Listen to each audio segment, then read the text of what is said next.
Hi everybody, it's Scarlet Pete and welcome to my channel on self-sufficiency. Part of self-sufficiency is making things for yourself, and today I'm going to show you how part of my knitting machine series.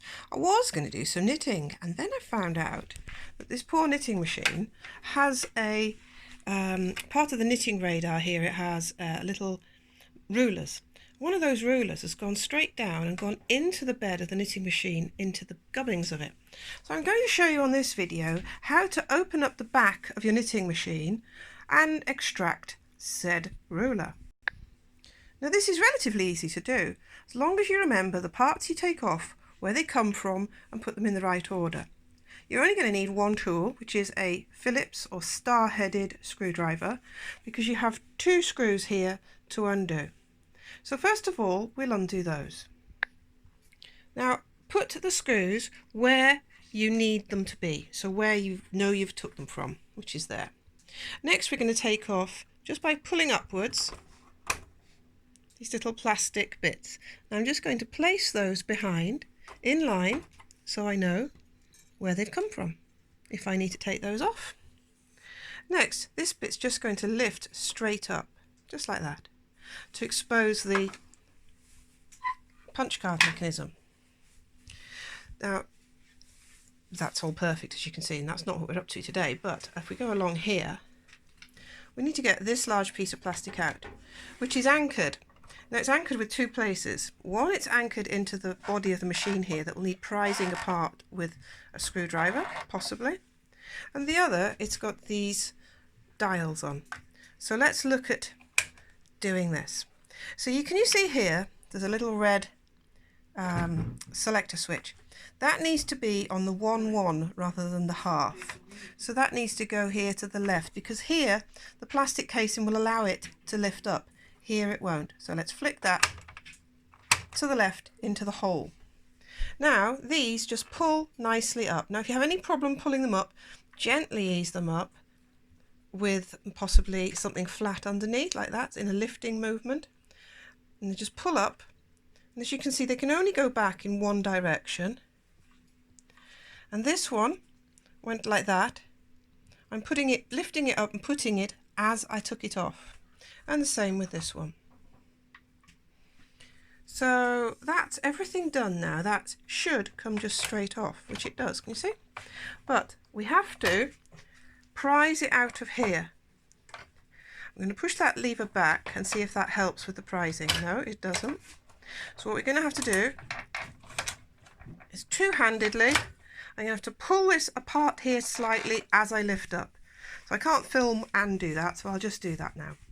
So you see that screwdriver's in there and just gently opening it, and then I will lift the piece up.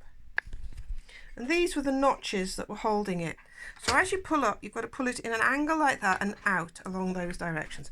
We're just going to place that gently behind, corresponding with the dial, so we know where it came from, not knocking the screws off. And now we can see that measuring strip is down there like a ruler. Now I can't get it with my fingers, but hopefully, here they are, my tweezers. What I'm going to do is put the tweezers down there and try and flick it out and get hold of it. Now I've actually managed to get it, and I've dropped it. So I've got to catch it again with the tweezers. And I've got to gently get it out of here, trying not to hurt it. So what we've got to do, let's see what's stopping it here. You see we've got it half out, just got to wiggle to get it to come free. There we are. We've got the offending article out. So now all we have to do is reverse what we did before. We're going to have a little look down there, check everything's okay. There's nothing else down there. We can see all the backs of the knitting needles there. We're very careful that we haven't damaged anything, knocked anything off, but don't worry if you've done it, if you've knocked something off. It was made by a human can put it together. I'll just show you, this piece lifts off, look, as well. You can see, there you go. So put it all back together now. So that bit's just going to plop back in there. This bit's got to go back in. So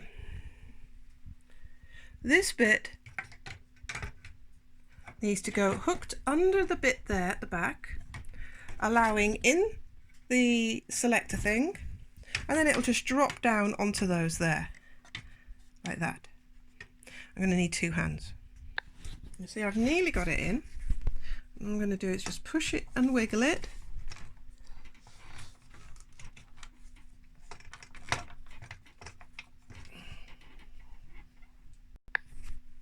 I should add, can you see here, there's a shape. It's going to go in that, between that piece and the outer casing, and the same there. I'll just show you that while I get on with it. And then once we've negotiated that a little bit, it should just drop down in place, and then just where the row counter is, be careful not to snap it off. You see the selector? It's just underneath the casing, so you need to just flick that forwards with your screwdriver, forwards enough to allow the casing to go down on it, just like that. And that's another 2-hand job. Now then, we've still got the screws in place at the back and the bits of the selecting switches there in the right place, and we've got these here, the dials. So now we're just going to pick them back up and just gently place them in place. Oop, that one flew off. Got it back. Put that in. Now this one's the one we need to make sure we're putting it back as it came off the machine. Exactly as it was. There we go. Now that all that leaves now is to put on, gently drops into place, the punch card casing, and then we're going to put the screws in, making sure we don't drop them back into the machine. But if we did, it's not a disaster. Put those in place and screw them up. So just screw that back down, not too tight, we don't want to crack the casing, just tight enough to hold it in place. And it has got a little bit of a, not quite a washer, but it's a built-in sleeve, do you see there? So that has to fit into the place. You'll see when you try to do it. So those are in. Just make sure you've got the plastic clipped inside that grey piece of plastic there where the pattern selected bit is. And now we need to put these back up on top. So all we're going to do is pick them up, find the hole, which is difficult to do when you're looking through a camera, and just press it in place. It goes further than you think it will. So it'll just sit on top, which seems like it's right. Just push it a bit further on. So that concludes the video of how to get into the back of your machine. Now I've done knitmasters and Brothers and Toyotas. Now they are a little bit different. The Toyotas, I think, to my memory, have inside the case here, underneath there somewhere, some screws hidden. And also the Toyotas have a certain layout. So one part comes out because that's holding the next down, the other's clipped under it. This was far easier because this just comes off and you're free. So as I say, you can always do it yourself because somebody put it together. So give it a go. Thanks for watching. I'm going to get on now, clean this machine up and get it ready to shoot a video on how to make bobble hats. Shaped bobble hats rather than gathered bobble hats. That's what I've been asked to do, so that's what I'm going to do. Bye everyone. Please comment, please like and share. Bye bye.